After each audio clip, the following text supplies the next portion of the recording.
Ettemõte. Roonemaa ja Kotka idupodcast. Henrik Roonemaa ja Taavi Kotka räägivad igal kolmapäeval sellest, kuidas Eesti 1000 korda suuremaks teha. Ettemõte. Tere kõigile Ettemõtte kuulajatele. Taavi Kotka, Henrik Roonemaa on stuudios ja täna meil selline saade, kus me lahendame Eesti ettevõtjate südamel olevat ühiskondlikku muret. Ja üks ühiskondlikuid muresid, mis ettevõtjatega rääkides siin ikkagi ma ütleks juba aastaid, ma olen kuulnud on see, et teatud valdkondades Eesti ühiskond või Eesti ärikond on nagu kivi taga kinni, et on mingisugused asjad, millest me kirjutame meedias kuust kuusse, aastast aastasse ja ei saa liikuma, võrdleme siin regulaarselt, ma ei tea, oma telekomi hindu meist jõukamate soomlaste ja rootslastega. Me räägime kütusehindadest, me küsime, kes mingisuguseid kinosid ostab või ei osta ja palju popcorn maksab ja palju pilet maksab. Ja ma arvan, me räägime üldse laiemalt kogu sellest hinnatõusust, mis Eesti ühiskond on, tundub, et paljude inimeste arvates väga ebaõiglaselt tabanud. Ja me küsime, et kas siis tõesti ei saa mitte midagi teha. Ja meil on stuudios inimene, kes ka aastaid tagasi vaatas oma valdkonda ja mõtles, et kas siis tõesti ei saa mitte midagi teha. Ja tuli välja, et sai teha. Ja tänaseks on, kui me natuke numbreid ilustame, ütleme, et sellest on saanud miljardiäri Eesti oludes ja see miljardiäri on pensionifond Tuleva ja selle asutaja ja fondijuht Tõnu Pekk on meie tänane külaline. Tere Tõnu. Tervist. Tere Taavi. Tšau. Endale üllatuslikult, ma olen ka seal, minu raha on Tõnu käes, minu pension ja siis seal hiljuti oli nõukogu valimine ja täitsa üllatuslikult sinu nimi ei käinudki läbi, et see on üks koht, kus sa ei ole oma tähelepanu siis veel saanud pöörata. Ma valisin. Sa valisid. Aga Kasela minu meelest käis. Teeme kohe reklaamid ära jälle, et mõlemad vist oleme Tuleva liikmed ja, aga ma mis su liikme number on? Ma tõesti, kas sa tead peast sellist asja? Parteipilet on taskus, võtta välja ja näita. Reastame ära meid. Ja täpselt jah, et aga Tõnu, see, mis ma ütlesin miljardiäri, see on nii ja naa, et see on nagu Markus Villik käis meil siin, ma ei tea, saade paar tagasi, eks ole, et üks on platvormi käive ja teine on ettevõtte käive ja need on natuke erinevad asjad, aga teil sai €1 miljard hallatavaid varasid täis. Kas see on nagu Eesti oludes suur asi või kui suur asi või ta tegelikult ei ole nii suur number, kui ta tundub? On ikka, et me oleme €1 miljard hallatavate varade maht on, ütleme, varahalduses on see oluline number, kuna varahaldus on mahuäri, et seal on ju loomulik arvata, see on nagu paljud ärid, et kus su tegelikult kulud ei kasva iga lisanduva kliendi varaühikuga, meil isegi ei pea ju lisanduma klientegi, et ka meie kogujad teevad ju järjest rohkem sissemaksed, nende varamaht kasvab ja seetõttu on, mida rohkem varasid, seda parem võimalus on sul hinda allapoole tuua. Seetõttu ja €1 miljard on juba täitsa viisakas number, et sellega ma usun, et me oleme näiteks, me hoiame oma fondide raha BlackRocki fondides, me oleme nende jaoks järjest olulisem klient, ka kohalikud teenusepakkujad, näiteks Depoopank, ka nende jaoks me oleme oluline klient, mis jällegi annab võimaluse siis tasusid allapoole tuua. Aga tuletame selle loo meelde ikkagi, et mismoodi Tuleva üldse sündis, et mina ka vaimustusin sellest omal kohe alguses sellepärast, et mulle tundus ebaõiglane see, et selleks, et ühesõnaga tark otsus pluss riiklik kohustus on koguda pensioni, eks kõik saame aru, tuleb panna tallele. Ja siis omal ajal panid raha mängu, müüdi igast fonde sulle keskmine tootlus oli seal 4-5% ja seal samas haldustasu oli 3% või 2,5 on ju, mis tähendab seda, et kui sa vaatasid, mis siis nagu aasta jooksul juurde tuli versus inflatsioon, siis olid nagu selgelt miinuses on ju ja kusjuures nagu ei paistnud ka üldse, et sellest mängust nagu midagi võiks nagu paremaks minna ja noh, tekkis kohe trots ka selle koha pealt, et kurat küll, et noh, et ma panen ise selle raha kasvõi indeksfondi ja ikka on mul parem tootlus kui see, mis mulle siin suure suuga lubatakse, et miks ma pean tegelema mingi jaburdusega on ju ja veel riiklik kohustus ka on ju, et noh, et ma ise oskan paremini on ju, et noh, ma ei oskagi paremini, aga lihtsalt nagu olles indeksfondis on tulemus parem on ju, et noh, et miks ma pean olema siukses nagu ebaefektiivses ja kallis on ju ja siis selgitati, et oi, et see on ikkagi nii raske töö ja nii edasi. Ja siis tuli Tõnu Pekk, ütles, et see ei ole raske töö, et paneme indeksfondi et räägi see lugu ära, kuidas see sündis ikkagi täpselt. No just, et see võib-olla, noh et see tunne, mis väga paljudel inimestel oli, minul muu hulgas, oli see, et noh, ei ole nende tulemustega rahul, et kuidas see on, et me oleme siin, noh võib-olla see on ka hea lakmuspaber tavaliselt nende valdkondade defineerimiseks, et mis vajaksid tõenäoliselt sekkumist on see, et kui riiklikus statistikas või ülevaadetes võrdlus, nagu meid ei hakata võrdlema enam mitte nagu Soome-Rootsiga, vaid näiteks Rumeenia ja mingite selliste riikidega, et siis saad aru, et võib-olla tundub, et see on üks valdkond, et ja noh, kui me siis paistame paremad kui nemad, et siis tõenäoliselt see on nagu näide, et ju siin siis ei ole asjad hästi ja ei olnud asjad hästi, et tasud olid OECD riikide kõrgemad, tootlused olid OECD riikide madalamad ja tõepoolest see tunne, mis oli südames, et noh, ma ei tea, kas ma saan nagu nüüd palju paremini, aga noh, nii kehvasti ma ka nagu ei saa ja tööriistad olid justkui maailmas juba olemas, et olid olemas madala kuluga indeksifondid, et ei pidanud, noh, tunne oli, et ei pea ju palkama mingisugust suurt väge, mingisuguseid lipsustatud selle kuskil tarku investeerimisotsuseid tegema, tehnoloogia oli olemas ja seepärast oli meil julgus, et no teeme siis ise. Tegime näppude peal arvutuse, et kui 3000 inimest paneb oma teise samba vara kokku, siis põhimõtteliselt peaks saama niimoodi ikkagi 3 korda madalama tasuga teha fondi kui pangad ja see 3000, noh, joonistasime see pilt, et noh, see umbes on nii palju seal laulukaare all, et kui ühendkoorid laulavad, et seal on mingi 25 000 ja siis selle ruudu me käime läbi sealt. Me leiame oma sõprade ja tuttavate ja nende tuttavate heast ja see oli tõsi, et tõepoolest sai. Ja et kui kõigepealt oli 22 asutajaliiget, siis 3000 esimest julget, kes tulid ühistu liikmeks, saime fondid käima. Ja täna on meil juba siis 75 000 inimest, kes suuremal või vähemal määral meie fondides koguvad ja varade maht tõesti ületas miljardi just möödunud nädalal. Okei, ja selle mõttes mulle õudselt tuleva näide meeldib, sest see on, ma arvan, Eesti edukaim esimene sellest, millest nagu ühiskond rohkem teab, kus tehti tõesti ära see, et koos tegemises on nii-öelda jõud. Et okei, Eesti koos tegemise jõud peamiselt siiamaani on avaldunud mingite jõulutunnelite, vähiravifond, mis on kõik tänuväärsed loomulikult nende asjade tegemises, aga see, et me teeme midagi nii-öelda turu, kuidas ma ütlen siis, teeme midagi selle vastu, kus turg on otsustanud, et nad tahavad sõna otseses mõttes nagu tekitavad mingi standardi, tõmbavad mingid jutid kuskile ja hoiavad mingit, see ongi sama kallimat teenustasu näiteks on ju. Et me lähme nagu rahvana selle vastu ja teeme ja toomegi need hinnad alla, sest ma mõtlengi, et praegu enamustel vist on need fondi haldamistasud ikka kuskil 0,3%, 0,5%, eks, et ja see on ma 10 vist ei ole, aga ma arvan, et 4-8 sõltuvalt nagu fondi tüübist on küll need hinnad alla tulnud, et kas see väide on õige?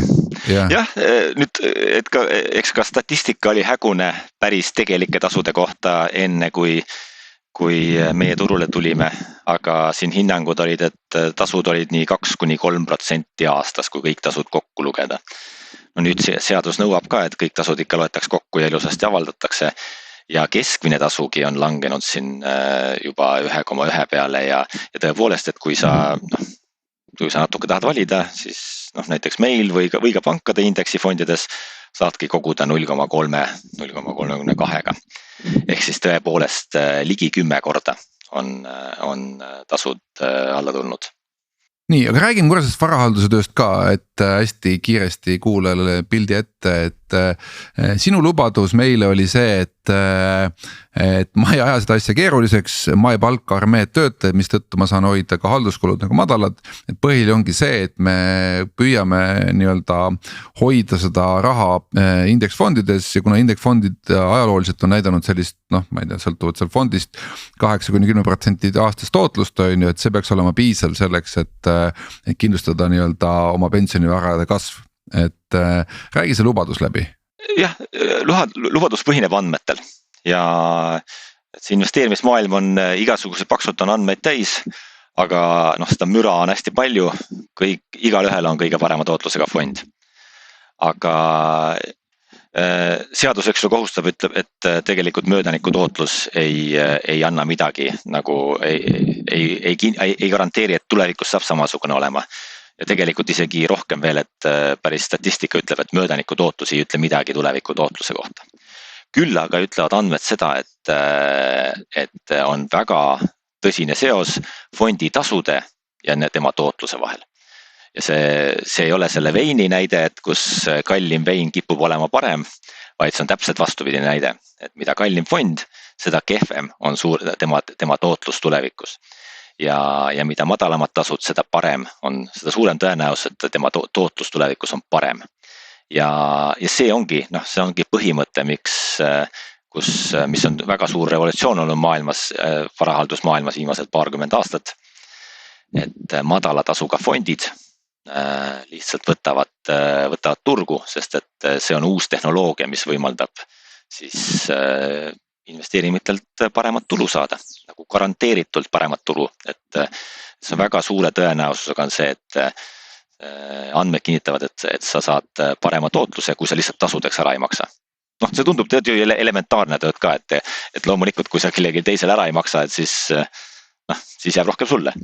Ja aga mõtlengi, et ei taha nüüd nagu halvasti öelda, aga et võtan seda palun nagu positiivselt, aga see ei tundu nagu väga keeruline töö, et kogun rahvalt raha kokku, ostan selle eest SEB, ma ei tea, 100 või 500 on ju, ja ongi kõik. Mis seal nagu rasket on, mis asja sa siin haldad enam on ju, et kus on selle töö keerukus on ju, et põhimõtteliselt rahvas kannab raha ühele kontole, sealt kannan raha teisele kontole, millega ma ostan endale neid SEB osakuid ongi kõik on ju, et kus siin see raskus on nüüd selles varahalduses? Just, et tegelikult see osa, mõnes mõttes, et ka selleks, kui sa tahad tööst täna kasutada nagu e-maili, siis sa ei pea hakkama mõtlema nende protokollide peale, mida sa pead implementeerima, et oma tekst siis nendeks õigel kujul nendeks tükkideks teha. Aga et sa võtad lihtsalt siis selle Google'i või kellegi teise nagu programmi. See oli ka see, mida meie tegime, et tõesti me ei pea hakkama leiutama viisi, kuidas sellest nagu investeeringust nagu parimat võimalikku tootlust saada, et see on juba olemas. Aga see ei tähenda, et see veel ei ole äri, et ka see, et sul e-mail on olemas, ei tähenda, et sul on garanteeritud, et nüüd on sul kirjastusäri olemas, eks ole. Et inimesed peavad seda tõesti nagu kasutama ka hakkama. Ja see on üsna nagu olnud suur töö. Et meil olid alguses esimesed olid 22 asutajat ära veenda, siis 3000 esimest liitujat, et see asi üldse käima saaks. Ja järjest edasi, sest et me teame, et mida rohkem inimesi kogub, seda paremaks need tingimused lähevad. Et see ongi see töö olnud, et kuidas, ja see on kahes suunas, et mitte ainult uued inimesed, vaid ka need inimesed, kes täna koguvad, et kuidas nemad nagu koguks rohkem. Sest et ja see on see töö, mis ma arvan on just see, mis takistab.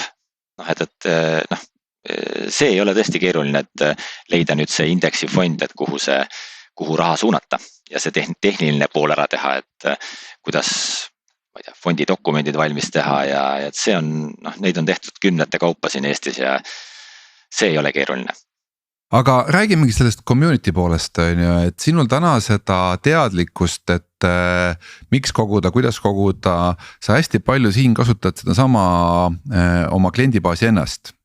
Et ja alati on fenomenaalne näide, kui sa mõtled, et see on vist oli 80-ndatel, kui hakata esimest korda rääkima sellest, et kujutage ette, et kui me teeksime ülemaailmse entsüklopeedia, et motiveerime ära inimesed, kes on nõus tasuta seda tööd tegema, on ju.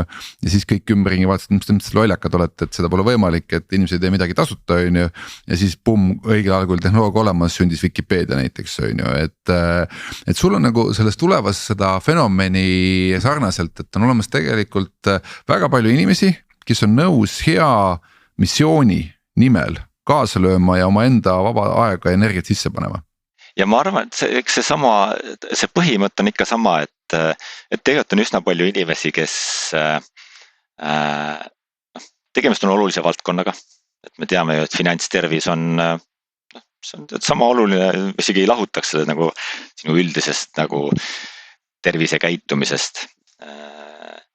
Siis ja maailm on keeruline, et ja selline nagu hästi palju täis ka hoiatusi ja riske ja kõike muid asju.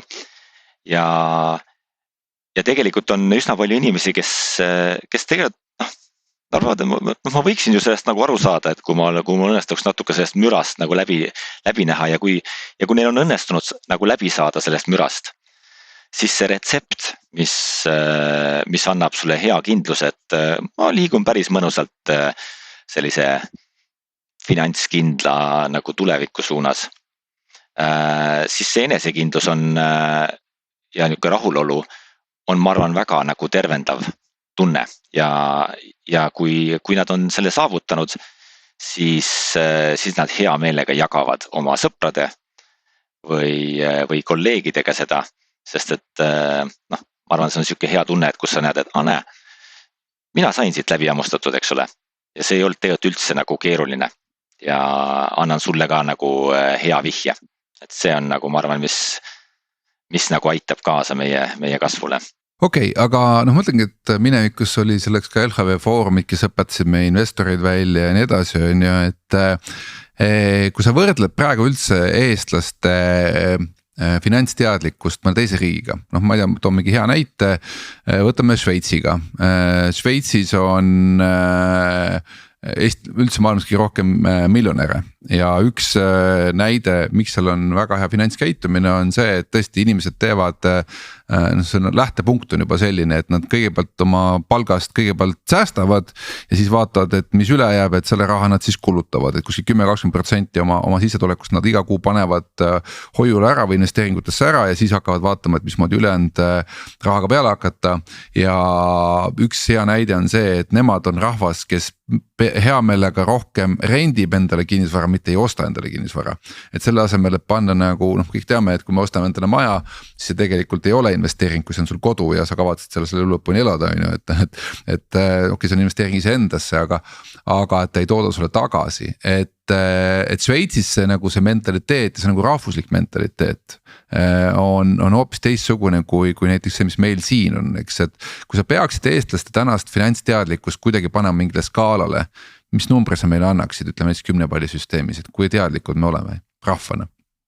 No tegelikult ma siin ei hakkaks nüüd ise leiutama neid hindeid. Eesti vähemalt koolinoored tulevad mingisugustes erinevates rahvusvahelistes hinnangutes välja kui suhteliselt kobedate nagu finantsteadlikkusega inimestena. Aga väga palju uurimusi on ka selle kohta, et finantsteadlikkuse nagu tõstmine ei tee finantskäitumist otseselt paremaks.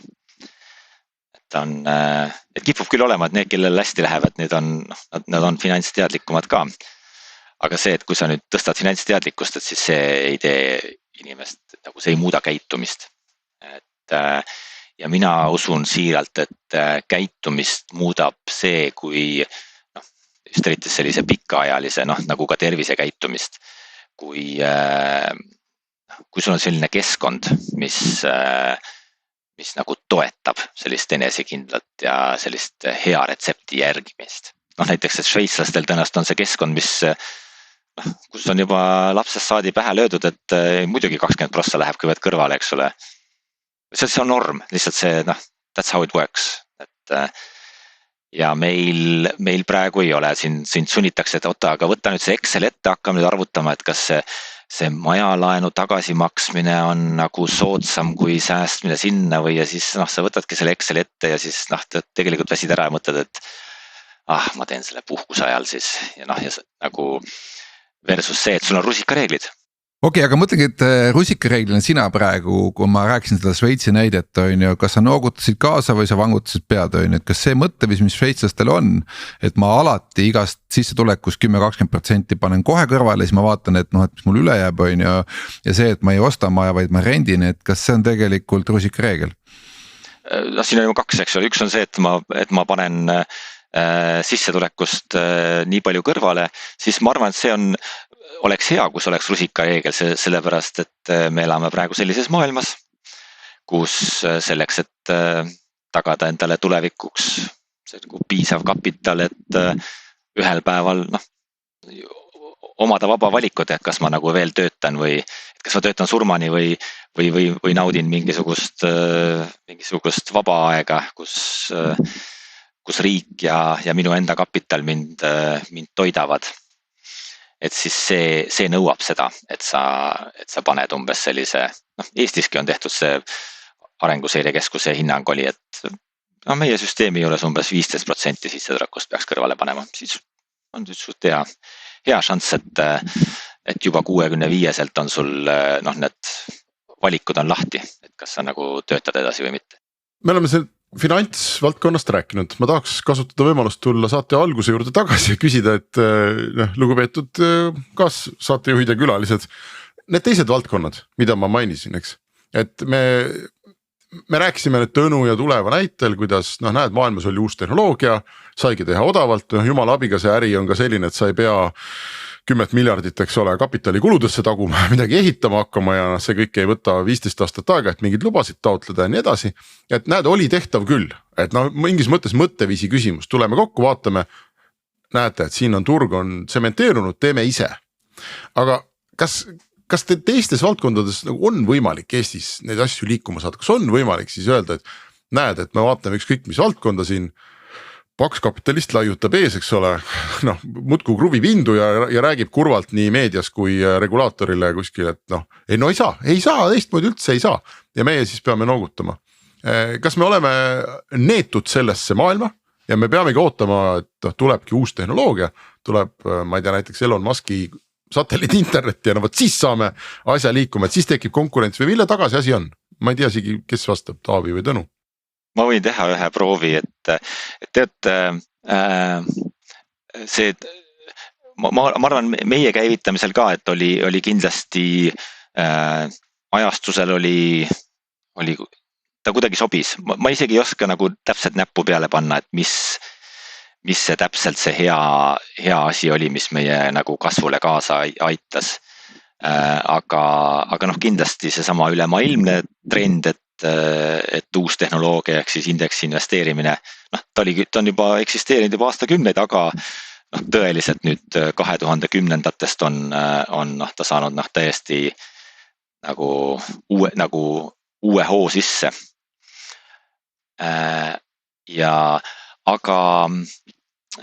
Aga selles mõttes, et see tehnoloogiline muutus kindlasti aitab kaasa. Mul lihtsalt praegu tuli meie enda tegevuse käigus, meil aitas näiteks, me tegime ka 3. samba fondi, kuhu inimene peab oma kontolt, nüüd seal ei ole riiklikku süsteemi, kuidas raha fondi jõuab, et inimene peab oma kontolt tegema kannet. Ja siis tol hetkel, kui me ta käivitasime selle fondi, siis inimene, me andsime siis need panga rekvisiidid ja inimene pidi siis need kopeerima ja pasteerima sinna oma panga internetipanka ja siis tegema ülekanded, noh, võinuks olla ju see maksa nupp on ju, et punane nupp, et pane klikka ja siis, aga seal oli vahel 2,5% on ju, noh see ei lähe. Kuni siis seesama open banking, noh nagu võimaldas selle, et turule tuli Montonio, kes ütles, et tasu ei ole 2,5, vaid on 5 senti makse. Ja naksti. Oli meil ka oma punane nupp, see integratsioon oli mingi tunniajane töö. Ja ma usun, et siit on kindlasti palju asju tulemas tänu sellele open banking regulatsioonile, et mis aitab seesama maksekaartide ja pankade nagu seda nagu monopoli murda. Et kindlasti tehnoloogiline muutus ja mingi seadusandlik muutus aitab. Mina oskan kindlasti panna näpu peale. Ja need ongi 2 asja, üks on see, et on olemas piisavalt teadlikke inimesi, kes teadsid, palju asjad tegelikult maksavad. Ja ütleme niimoodi, et meil on siiamaani erinevates valdkondades, noh, me lepime sellega, et me maksame näiteks, ma ei tea, spordialatsitele 100% või 200% juurde, sellepärast, et me ei tea, palju asjad tegelikult maksavad. Ja kuna poodnik ütleb meile, et nad maksavad nii palju, siis me oleme lihtsalt, noh, lööme kulpi ja maksame ära, on ju, et me lihtsalt nagu ei leiagi mingit muud varianti, on ju. Et siin olid sina, Tõnu ja teised, kes ütlesid, et sorry, et nad asjad ei pea maksma nii palju, et ei ole vaja võtta 2,5% või 3% vahelt, on ju. Aga teine asi oli jah, see sama tehnoloogia, ehk siis noh, nagu telekomi näites numbri liikuvus on ju, et noh, et kui sul on asjad liiguvad väga ebamugavad, sa pead tegema väga palju liigutusi selleks, et oma laenu või oma pensionimakset või oma telefoninumbri teise brändi juurde viia, on ju, noh, nii-öelda kunstlikud barjäärid on ju, siis sellega saab suur bränd ennast kaitsta. Ja noh, pensionisüsteem tehti niimoodi, et noh, pensionimaksed tõesti nagu hästi lihtne oli valida seda, et kas ta laekub nagu Swedbanka või SEB-sse või tulevasse on ju, noh, üks liigutus ja tehtud on ju. Mis tõttu näiteks telekomidel oli ka, on Taanis, UK-s olid suured lained, kui tuli Open Telecom nii-öelda ja noh, telekomi võrgu väljaehitamine iseenesest on kallis, aga noh, võrgu saab rentida. Ja kui sa tekitad endale virtuaaloperaatorid, noh ma rendid siin Elisa või Tele2 käest näiteks võrku on ju, et maksad massitasu, siis saaks sinna peale ehitada küll. Ja Taani ja UK nägid seda, et need muutuvad, need virtuaaloperaatorid väga ebamugavaks, nad võtavad seal 3%, 5% turust on ju, maksavad oluliselt soodsamat hinda on ju ja rikuvad seda mängu, mis tõttu Eestis vaikimisi pärast seda, siin korra tehti üks katsetus on ju 20 aastat tagasi, eks. Pärast seda minust on vaikimisi kokkuleppe telekomide vahel, neil lase ühtegi virtuaaloperaatorit turule. Ja nüüd, kui riiki sekku, kui sa otsus mõttes ei teki regulatsiooni või kohustust, et sa pead laskma, siis põhimõtteliselt ei saagi seda näiteks valdkonda raputada. Et no, sa ütled, et ongi kinni ja midagi nagu ma saan teha niimoodi, sest vaata, kui ma telekomi ettevõttena olen teinud investeeringu, ma olen ehitanud võrgu valmis. Ja nüüd sa tuled ütlema, et ma pean oma võrku, oma juhtmetesse pean laskma mingi teise tegija. Miks ma pean? Noh, ühesõnaga, kui sul ei ole riiklikku sundi, siis ma ei lase. Ja kui mu konkurendid ka ei lase, siis me hoiame turu kinni. See on väikest kokkulepet oma vahel, mis küll on keelatud kokkulepe, aga noh, ütleme niimoodi, et teeme selle kokkuleppe nii, et me pilgutame silmi ja ei ütle häälda seda välja, et noh, et. Aga see on nagu meile kirjutatakse nendest kütusehindadest, et keegi pole kokkulepet välja hääldanud, aga noh, ma ei tea, kuidagi on niimoodi läinud. Ei, aga selles mõttes küpse turu puhul saabki niimoodi teha nagu, et kujunebki välja, noh, täpselt samamoodi kujunesid välja need pensionifondid hindab, ma arvan. Ei muidugi, see on väga ju ka teaduslikult uuritud see oligopolistliku turu, noh, või see turu valitseja käitumine, et ta ei pea midagi ütlema, ta publitseerib hinnakirja ja siis see tegelikult, see tsementeerib selle nagu, jah, selle, aga ma tooks seal ühe asja veel juurde, mis tegelikult võib olla selline kultuuriline või noh, ka sotsiaalne pool, mis aitas kaasa või noh, mis võib aidata kaasa ja võib samas olla ka takistuseks, et Eestis on noh, väga tugev startup kultuur, kus me oleme, noh, meil on edukaid näiteid, kus see nagu selline venture capitali poolt rahastatud kiire skaleerimine on, noh, see tõesti tuleb, võimalused on kõik olemas, et idee on võimalus palgata kohe tiim, raha tuleb, anna tuld, eks ole, ja proovi maailma vallutada. Et see on üks viis, eks ole, kuidas turgu saab muuta. Nüüd, mis puudutab nagu kohalikke teenuseid, siis tihtipeale sellest nagu, see ei ole see mudel, sest et kui sa nüüd kiiresti Eesti turu ära vallutad, siis selleks miljardi kulutad või ka isegi nagu, või ka 10 miljonit, siis tegelikult see teenus ei ole enam hea, sest et kuskil peab nüüd selle raha tagasi teenima, eks ole, ja ta jääb endiselt liiga kalliks. Et meie mudel näiteks oli kardinaalselt vastupidi, et meie ainus eesmärk oli jõuda break-evenisse. Me ei andnud ühtegi lubadust selle kohta, et kuidas et see peaks nagu rohkem olema midagi. Ja seetõttu ka siin on nagu oleks tore, kui alustajad vaataksid erinevaid ärimudeleid. Et see ei pea olema ühistuline, see on lihtsalt üks variant, aga et on olemas mitmeid mudeleid, kuidas mõnda turgu muuta, et millest siis, sa Taavi tõid ka algusesse Wikipedia näite, eks ole, et võib-olla mitu viisi, kuidas turgu muuta. Okei, aga see tekitabki huvitava küsimuse, et üks näide, mis sa kohe alguses ka rääkisid, et mida rohkem meil on ühistu liikmeid, seda paremad hinnad sa BlackRockilt saad, et see oli sul üks näide siin, et toome mingi analoogi, ehk siis väga palju tänane maailm elab selle pealt, et me oleme käitumiselikult indiviidid ja see on loogiline, eks, et oma särk on ikkagi ihule kõige lähemal, kui on võimalik saada soodsamat hinda, inimene võtab üldjuhul soodsama hinna, et mitte alati, aga see on siuke loogiline käitumine, eks.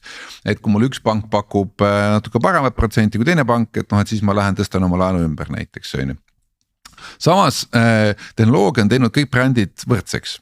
Et me hakkame pigem Eesti kütusefirmade näite puhul ma toon siin, et meil on 2 suurt maaletoojat, ehk siis tegelikult see, et kas sa ostad sinisest ettevõttest, punasest või kollasest ettevõttest, sisu on sama, et ongi põhimõtteliselt küsimus, et kas sulle meeldib sinine, kollane või punane, eks, et on brändi vahe, eks, aga ja sama on pankadega, et kui sul e-pangad on enam-vähem samasugused kõik vist välja äratud Luminor et siis toimib ja kui laenuintressid on ka samad, siis asi taandub sellele, et kas mulle meeldib must-valge, oranž, roheline või mingi muu värv, eks. Mis tekitab jälle küsimus, et oot, aga kui ma võtan siin näiteks, ma elan siin Viimsis ja võtan Viimsi näite, meie pere erinevate ettevõtete peale kokku me maksime pankadele üle 100 000 euro intressi eelmisel aastal. Mis on põhimõtteliselt nagu ütleme siis ilus summa lisaks laenu tagasimaksele. Et kui sa võtad sellise portfelli kokku, kombineerid kokku näiteks ma ei tea 100 Viimsi sellist nagu maksjat. Sa saad siis võlgnike klubi teha põhimõtteliselt. Põhimõtteliselt mina ei näe laenu kunagi, kinnisvara tagatisele antud laen ei ole mitte võlgnik, vaid see on äri tegemine koos. Ei selles mõttes, et nagu ma annan, see on nagu suhteliselt väga madala riskiga laen, mida sa saad võtta, et ma maksan selle raha nagu tagasi. Ja nüüd, kui mul on selline ma olen nagu ütleme, panen 100 klienti kokku, et kas ma võiksin minna nagu ma ei tea, Coop panga juurde või teise panga juurde öelda, et kuulge, et me tuleme selle portfelliga teie juurde, teile tekib nagu laenumahtu juurde, aga olge head vastutasuks, aidake meile valmis ehitada uisuväljak meie vallakeskusesse. Et sina Tõnu oled maailmas näinud, et kui palju sellised ma tean, et Saksamaal on sellist laadi ühistu liikumist väga palju, et kus kohalik kogukond ongi siis joondab oma käitumise, nagu me tulime tulevasse omal ajal, me joondab oma käitumisse ja vastutasuks siis nagu selle mahu eest see, kes selle portfelli saab, teeb selle samale kogukonnale nagu siis vastuteene. Et palju sa seda asja oled näinud või kui küps maailm selliste asjade jaoks on? Finantsmaailmas, iseenesest finantsmaailma tööd on sellise ühistulise tegevuse jaoks peaks olema ideaalne ja võib-olla kõik esimesed väga paljud nagu suured finantsettevõtted olid valgselt ühistulised, kindlustused.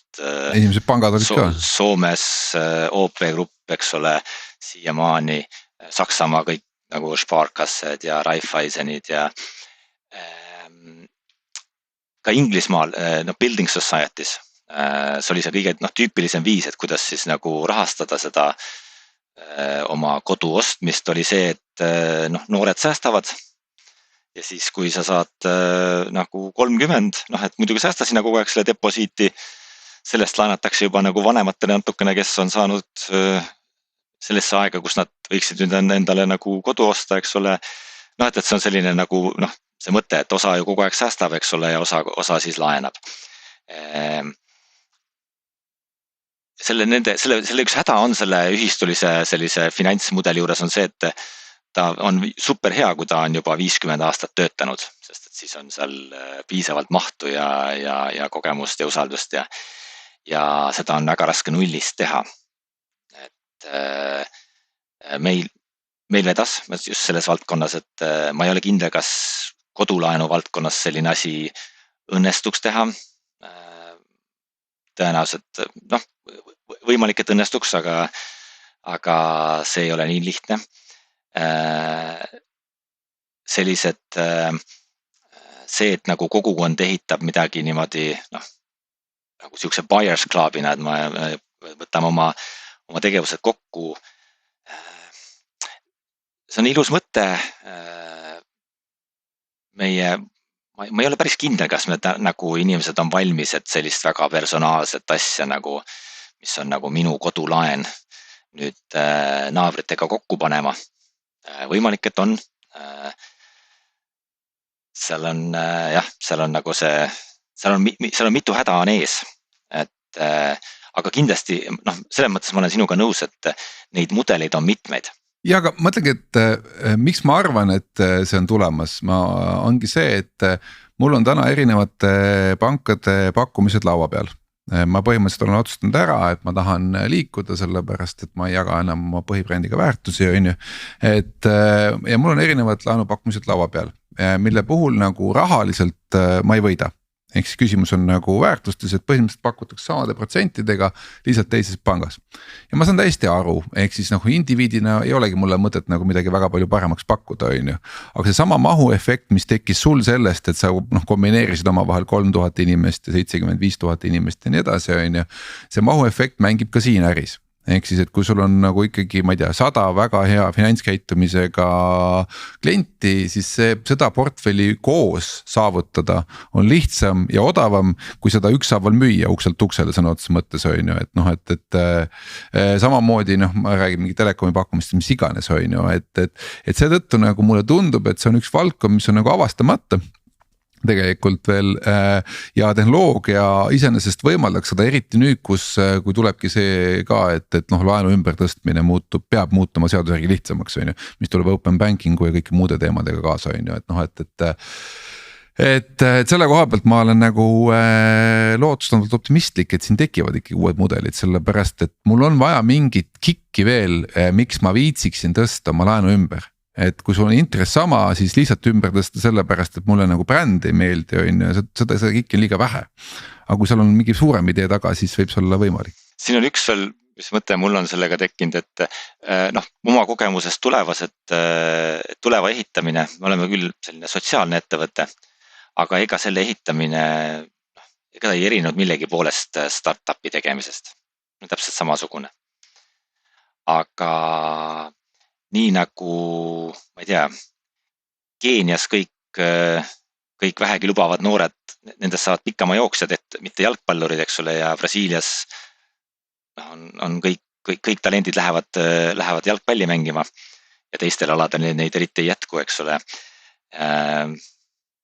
Võib-olla see vajaks ka seda, et meil kõik algatusvõimelised inimesed ei läheks ilmtingimata just seda startup mudelit järgi või hästi kiiret skaleeruvat venture capital'i mudelil põhinevat startupi tegema, vaid et oleks nagu laiem valik neid nagu tegevusalasid ees. Ma ei tea, mis selleks vaja, et see on tõenäoliselt kultuuriline, ma ei tea, võib-olla finantsiline, et see muutus kindlasti aitaks kaasa, sest et ega ka selle oma nagu see, et Viimsis need inimesed kokku ajada, et see nõuab täpselt samasuguseid growth hacking meetodeid ja kõiki samu asju, mida nagu pead sprinte tegema ja agiilselt arendama ja see on täpselt samad oskused kui selleks, et järgmist Bolti või Wise'i teha. Aga siit puhttehnoloogiliselt ma teie juttu siin kuulates juba kujutan ette sellist platvormi, kus tarbijad saavad teha põhimõtteliselt ametiühinguid, eks ole, et sama hästi võiks olla ju koduinterneti ostjate liit ja piimaostjate liit, eks ole, või kütuseostjate liit või mis iganes. Ja see liit siis kord aastas või mina ei tea, kord 2-3 aasta jooksul räägib läbi mingisugused inimesed, et tehnoloogilisi takistusi ju ei ole ja kui see platvorm inimestele anda, siis nad võiksid ka täitsa vabalt ise organiseeruda. Ja seal on see sama startupi mudel, et 99 tükki nendest petitsioonidest või alustavatest liitudest jookseb liiva, aga äkki mõni ei jookse ja saab ka 75 000 liiget näiteks täis. See oleks täitsa lahe minu meelest selline katseline nagu keskkond üles panna, et meil on ju digiallkirjad on kõigil olemas, eks ole, et ma ei näe põhimõttelist tehnilist takistust seal. Ei no ma mõtlen, siin ongi näiteid olemas, et võtame sama Coopi näite on ju, kellel on tarbijaühistu on ju ja iseenesest neil on ju tarbijaühistud oma poodide näol üle-eestilised, eks on ju, ja on lokaalsed kooperatiivid, et Tartu Coop ja nii edasi on ju, et ja minu meelest kas vähemalt üks neist kindlasti teeb ka mingeid väljamakseid aastas, et ta maksab tagasi oma liikmetele mingit tasu on ju. Aga küsimus ongi selles, et see tasu võib olla nagu üksikisiku vaatest nagu mõttetult väike, no ma ei tea, 10 eurot, 20 eurot, võib-olla 50 eurot, eks. Aga kui sa kombineerid nagu 75 000 inimest ja on 20 eurot on ju, siis on sul 150 000 koos on ju, et selle eest aastas saab juba midagi ilusat ehitada, eks on ju. Ehk siis, et see üksikisiku soodustus, millega meid praegu ahvatatakse, tihti ongi liiga väike selleks, et võtta ette mingi kolimine ühest pangast teise näiteks on ju. Aga kui sa tekitad selle peale nagu massisoodustuse ja saavutad sellega nagu mingi suurema efekti, mis omab ka sinu elukvaliteedile suuremat mõju, siis sa võib-olla teed selle liigutuse ära ja viitsid selle sammu astuda on ju. Et enamik sellistest suurtest brändidest elab ikkagi oma lojaalse kliendi peal, eriti täitsa telekomis, et telekomi lojaalne klient, kes ei käi kauplemas oma hinda kogu aeg läbi, on kokkuvõttes kõige kasumlikum ja selle vana kliendi hoidmise hind on väga-väga palju odavam võrreldes uue kliendi leidmise hinnaga. Ei loomulikult, aga mul tuli just meelde Taavi su juttu kuulates, et kuidas keegi 80ndate vist üks Microsofti või mingi sellise firma tippjuht intervjuus rääkis, et kui kirjutati koodi 80ndatele, no oli näha sellise arvutusvõimsuse arengu kõver oli tegelikult ette näha, eks. Et siis iga minut, mis kulutati sisuliselt koodi optimeerimisel oli raisatud minut, et sa kirjutasid alati tuleviku jõudluse vastu seda. Sest see oli lihtsalt uisutamine sinna, kus liter olema saab, eks. Et võib-olla see sama ja räägitakse ka säästmise puhul või et kulude kokkuhoid normaalses pere eelarves, kui see on vähegi mõistlik pere, siis kulude kokkuhoid annab alati vähema efekti kui see, et sama aeg panna tulude suurendamisse. Et võib-olla inimestel on oma peas on sama kalkulatsioon, et ma võiksin nüüd siin süveneda mingitesse dokumentidesse ja vahetada panka ja vahetada mobiilioperaatorit ja säästa 10 eurot kuus, eks ole, aga kui ma selle sama aja ja tähelepanu paneks kuhugi sinna, et ma ei tea, minna mingisugusele koolitusele ja siis lõpuks ülemuse kabinetti ja öelda, anna mulle 1000 kuus juurde, et see on palju parem, et võib-olla see ei ole lihtsalt inimestele, ei tundu suures pildis ratsionaalne. Ma olen täiesti nõus sellega, et me püüame kõiki neid, teha neid sellise isegi mitte ratsionaalse, vaid et me püüame kõik nagu taandada sellisele majanduslikule arvestusele, et kui mul õnnestuks nüüd inimesele näidata, et näe, vaata meie juures sa tasudelt säästad nagu nii mitu protsenti või siis me visualiseerime seda nagu 30 eurot, eks ole, või veel mingid viis erinevat viisi. Et siis see enamasti, see mõned inimesed paneb liikuma ja ka enamik inimesi ei pane liikuma. Et see, mis liikuma paneb, on selline, pigem selline soov, et kuule, see on midagi ägedat teha. Ja seetõttu ma, Henrik, olen sinuga sellega väitega nõus, et kui oleks neid lihtne selliseid algatusi teha, siis ega need paljud asjad ongi sellised, ma lihtsalt proovin. Ja võib-olla see ei olegi rohkem kui see, et kui me elame seal kuskil seal loksa külje all ja käime Tallinnasse tööle, et siis me tegime ühe proovi siin, vaat meil on see üks niisugune WhatsAppi grupp, et kus me siis lepime kokku, kelle autoga me lähme, eks ole, ja noh, see on siuke, sellest sai umbes hea saunaklubi ka veel lisaks kõigele ja mingi muu asi, et ja aga võib-olla mingil järgmisel mehel tuli siis sellest uus lokaalne Bolt või mingi, et kui asjaolud kokku satuvad, aga noh, enamasti noh, ta jääbki selline, et see on siis niisugune nice thing to do ja täpselt, et see väärtus ei ole isegi mitte selles säästetud protsendis, vaid selles võib-olla noh, kelle see nagu, et miks inimese Vikipeediat teevad, on ju ka üks, et noh, et see ei ole mitte see, et nad tahtsid nüüd entsüklopeedia Britannica nagu põhja lasta, vaid et nad tahtsid nagu masterit saavutada mingisuguses oma valdkonnas ja tundsid, et kuule, nüüd olen mina entsüklopeedia kirjutaja. Et ma tunnen näiteks tuleva puhul kindlasti väga palju seda, et inimesed, kelle on väga palju inimesi, kes näevad, et tahaks sellest valdkonnast aru saada ja näed, nüüd nende tööriistade abil ma saan sellest ka täiesti vabalt oma sõbrale rääkida, eks ole, ja seepärast näiteks meil ei ole mingi referral programmi, sest et ma arvan, keegi referiks siis, kui me oleks mingisugune kuponge jagaks selle eest,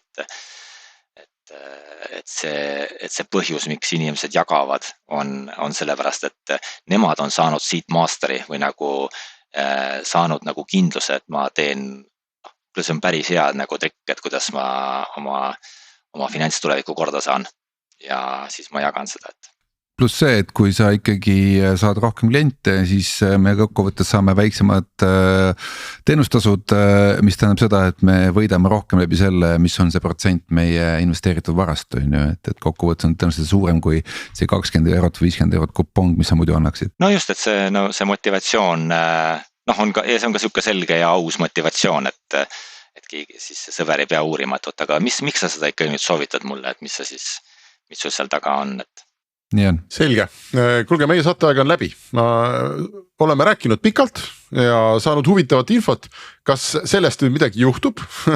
Ma arvan, meie kõik kolmekesi saame seda näha, võib-olla mõni inimene kuulas, inspireerus ja juhtubki suuri asju ja võib-olla mitte ja juhuks kui ei juhtu, siis me igaks juhuks tuleme Taaviga ka järgmisel kolmapäeval jälle tagasi uue külalisega, et katsuda ikkagi inspireerida järgmisi inimesi midagi muud tegema, nii et Ettemõte on eetris jälle nädala aja pärast. Aitäh kõigile saates osalejatele, aitäh kuulajatele ja kohtume. Ettemõte, Roonemaa ja Kotka idupodcast. Henrik Roonemaa ja Taavi Kotka räägivad igal kolmapäeval sellest, kuidas Eesti 1000 korda suuremaks teha. Ettemõte.